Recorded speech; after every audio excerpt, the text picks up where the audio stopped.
As an Irishman in Iraq, I visited so many historical sites.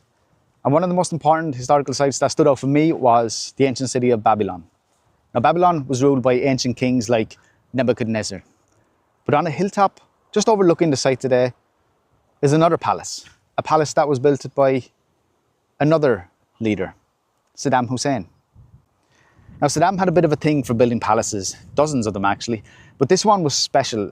And in the 1980s and 90s, he's ordered it to be built overlooking the ruins, almost like he was saying, I'm the new Nebuchadnezzar. He even had his initials covered and carved into the stones, just like the Babylonian kings used to stamp their names on bricks at the time.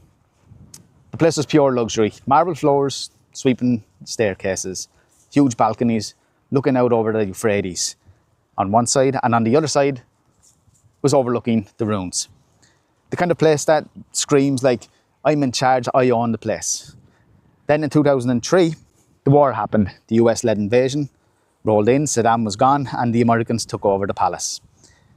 They turned it into a military base, sandbags in the doorways, watchtowers on the roof, and you could almost imagine the soldiers setting up their bunk beds in the same private rooms that were built for Saddam's parties. Now, when the Americans eventually left, the place didn't exactly get cared for. Looters stripped away the marble, wire, and anything that was worth money. People needed it after the war. Now it's mostly an empty shell. You can see the paint falling off the walls, broken glass, graffiti everywhere. There's such an eerie sense to the place. But it's still here, high above the ground, overlooking the ruins, overlooking the Euphrates, while time still goes by.